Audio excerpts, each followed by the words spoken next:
Now, sovereignty as the social contract. Abul Fazl defined sovereignty as the social contract.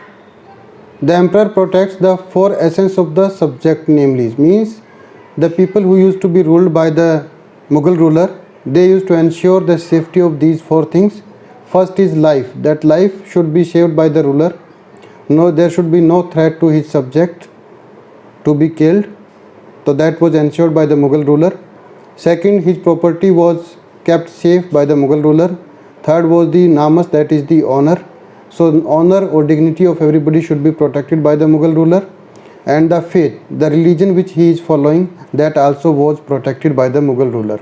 So that was the social contract which was there between the people or the Mughal ruler, according to the Abul Fazl, which he wrote in the Mughal Chronicle Akbarnama. And in return, the ruler used to demand obedience, that is the loyalty from his subject, and the share of resources, means he was also demanding the share of resources, and this was generally levied from the people in the form of the taxes which were imposed upon agriculture and certain other things like the trade. And you can see that this vision was also portrayed in the chronicle through the images. As I told you that the images or the pictures or tasveer was considered to be very important in the Mughal chronicle, and through the images the Mughal rulers' views used to be portrayed. And you can see from this picture also, here the King Jahangir has been shown. He was also wearing a halo that tells us about the divine light which was carried by the Mughal ruler from one generation to another generation. Under the feet of the Mughal ruler, you can see that both are resting beside each other. One is lion and second is the lame. Generally lame and lion cannot live together, but that was ensured by the Mughal ruler, and that was a vision which was painted by the Mughal ruler, that everybody was able to live under his rule, whether it is powerful or whether it is weak. Like the lion signifies the powerful and the lame signifies the weak person. And you can see that an angel has also been depicted over here, who is giving the arrow to the ruler to protect his citizen from the poverty. So this black portion which has been shown over here, where the ruler is shooting his arrow, that is described as the poverty. So the ruler used to protect people from the poverty. And you can see that this is a chain which is coming from the heaven, and this is the chain of justice. So everybody can pull this chain if he seeks justice from the ruler. So this kind of vision was generally portrayed by the Mughal ruler in their chronicle to ensure that the subjects are safer under their rule and they should have a faith in their ruler. Next is the capital and the courts. The heart of the Mughal Empire was its capital city, where the court assembled. The capital cities of the Mughal frequently shifted during the 16th and 17th century. So capital used to be the heart of the empire because the ruler used to live in the capital. And there was no single capital during the Mughal dynasty, rather it used to be changed frequently from one place to another place. Like in the beginning of the Mughal rule in India, the capital used to be the Agra. Later on, the capital was also shifted to Lahore and Delhi. Babur took over the Lodi capital of Agra, that I told you earlier also. Though during the 4 years of his reign, the court was frequently on the move. The court was also moved in the lifetime of Babur also, and he ruled only for a short period of his life, that is only of 4 years. During the 1560s, Akbar had the fort of Agra constructed with the red sandstone. So the Agra fort, which has also been displayed here through the picture, this is Agra fort. It is of red sandstone and it was built by Akbar. This is also called the Lal Killa of Agra. So it was built by Akbar, and which was quarried, which was brought from the adjoining area of Rajasthan. Again we will read about the capital cities. In 1570, Akbar decided to build a new capital, and that is Fatehpur Sikri, which is also in UP. One of the reasons prompting this decision may have been that the Sikri was located on the direct road to Ajmer. Ajmer was an important town at that time, and there was a route which was connecting North India to South India through the Ajmer. So the Fatehpur Sikri, which is also a place that lies on the route to Ajmer, where the Dargah of Sheikh Muinuddin Chishti is also located. So this is an important pilgrim place that is also located in Ajmer. So the route to Ajmer was very important. As a result, Akbar shifted his capital from Agra to Fatehpur Sikri. In 1585, the capital was transferred to Lahore. So first of all, we will discuss more about the Fatehpur Sikri. You can see in the image that this is Buland Darwaja. This is the highest gateway of the world, and it was constructed by Akbar, and it was constructed in the memory of Gujarat victory. So to symbolize the victory over Gujarat, this great gateway was constructed by Akbar, and it is situated in Fatehpur Sikri. Another reason to shift the capital of Akbar to the Fatehpur Sikri was that there was also the Dargah of Sheikh Salim Chishti, and he is considered to be the spiritual guru of Akbar. And after the name of Sheikh Salim Chishti, he is also named his son as the Salim, that later on was known as the Jahangir. So Sheikh Salim Chishti's Dargah used to be there in Fatehpur Sikri, and Akbar wanted to live close to the Sheikh Salim Chishti's Dargah. As a result, he also shifted the capital from Agra to Fatehpur Sikri. In 1585, the capital was transferred to Lahore. Then 1585 was the period when the capital again was transferred from Agra to Lahore. And why Akbar shifted his capital to Lahore? Because there used to be always a threat from the northwestern frontier to his empire. From the Central Asia, the invader used to come through that way. As a result, Lahore was very close to that border area. So Akbar wanted to watch the border, and he can do the close watch to the border while residing in the Lahore. As a result, he shifted his capital for 15 years at least to the Lahore. Then the turns come to the Shah Jahan, and he built a new capital.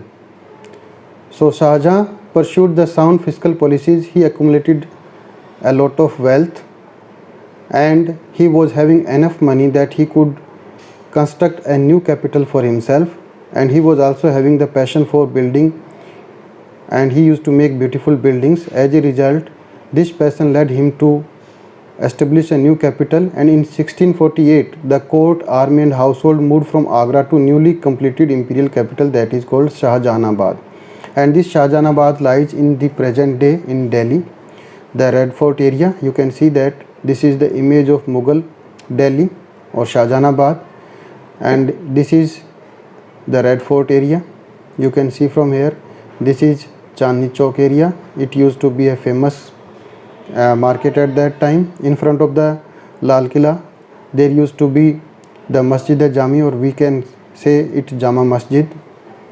It was a new addition to the old residential city of Delhi. There used to be Delhi already there, and it was renewed by Shah Jahan by building the Red Fort, Jama Masjid, and there used to be tree-lined esplanade with bazaar. So there used to be a canal which used to flow through the Chandni Chowk, and both sides of the roads there used to be the tree-lined bazaar, and it was designed by the daughter of Shah Jahan, that is Jahan Ara.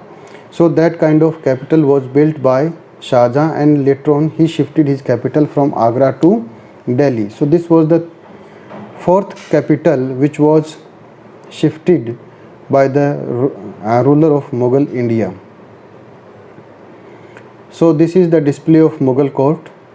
You can see that the emperor is sitting in the center of the court on a high platform, and on both sides there are courtiers. So what was the physical layout of the court, that we will discuss over here. The physical arrangement of the court focused on the sovereign, mirrored his status as the heart of the society. So you can see that the heart of the court is emperor. The same way the heart of the society was considered the emperor, and that was the physical arrangement which was made by the ruler in the court itself. Its counterpiece was therefore the throne, the takht. The takht used to be the center where the ruler used to sit, gave physical form to the function of the sovereign as axis mundi. So axis mundi is a Latin term. According to it, what happens that the earth is centered around a pole and it revolves around the rotates around that pole. The same way the kingdom of Mughal India used to rotate through its center, and the center was the Mughal ruler. So it was the replica of the axis mundi, and the ruler used to show himself at the center stage of his rule. The canopy, a symbol of kinship in India for a millennium, was believed to separate the radiance of the sun from that of the sovereign. So you can see that there is a Kshatri kind of thing, and it is believed that the radiance of the sun used to come to the ruler, and from here it used to disseminate among the masses or the people.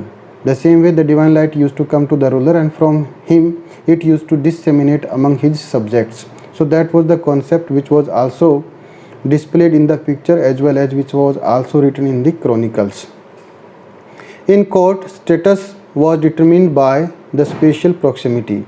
Means the person who used to be close to the ruler, like this person is very close to the ruler, it means it used to be very important in the eyes of the rulers. So the person who used to be more important, they were having the close proximity to his place, the ruler's place, and the person who used to be less important or least important, they used to be away from the position of the ruler. So that was the physical display of the court of the Mughal ruler. And whenever the ruler used to be in the court, nobody was the daily routine of the out of the Mughal ruler. And the emperor began whenever his day ruler used to enter into the court, everybody used to stand up, and nobody was there to have a look on his face. They have to keep their face bowed in front of the ruler, and nobody was allowed or nobody was permitted to leave his place till the time the ruler is in the court. So these used to be the court etiquettes, and that was the physical layout of the Mughal court in India. So what was the daily routine of the Mughal ruler, that we will discuss over here. The emperor began his day at sunrise with personal religious devotion or the prayer, and then he appeared in a small balcony that is called the Jarokha. So first of all, the king used to do his personal devotion. Thereafter he used to go to the balcony, and from where he used to look at the subjects of his empire who used to be standing under that Jarokha. So that was called the Jarokha Darshan, and it was towards the east, where he used to look at the sun also. And below there used to be the Jarokha, and there used to be the crowd of people, and these used to be the soldier, merchants, craft person, peasants, women with their sick children, and they used to wait for the ruler to have a view of him and have a darshan of the emperor, and they used to seek the blessing for themselves or help from the ruler for themselves, and this ceremony was called the Jarokha Darshan. Jarokha Darshan was introduced by the Akbar with the objective of broadening the acceptance of the imperial authority as a part of the popular faith. He wanted to have a direct view of his society. Everybody could approach him, and the ruler used to be accessible. So that was the view of Akbar, which he wanted to present through the Jarokha Darshan. After spending an hour at Jarokha, the emperor walked to the public hall, that was also called as the Diwan-e-Aam, to conduct the primary business of his government. So in Diwan-e-Aam, the general public used to be there to meet the ruler, and he used to start his daily business from there. State officials presented the report and made request to the ruler, and 2 hours later the emperor was in Diwan-e-Khas. So it was for the special people, and special assembly hall used to be there, where the VVIP people of that time used to meet him, and generally confidential matters used to be discussed in Diwan-e-Khas. So there he used to meet his highest officials at that place. The Mughal court. On special occasion such as the anniversary of the accession to the throne by the Mughal ruler, and Eid, Shab-e-Barat, that is full moon day of Shab in 14th 8th month of the Hijri era, and the Holi, the court was full of life. So these used to be the festivals which used to be celebrated with great pomp and show in the Mughal India. The Mughal king celebrated 3 major festivals in a year, and that is the solar and lunar birthday of the monarch, and the Navroz, which was a Persian festival and which is celebrated on the vernal equinox. So that was an important festival of the Mughal India. So these three festivals used to be celebrated with great pomp and show by the Mughal ruler, and during these festivals the court used to be full of life.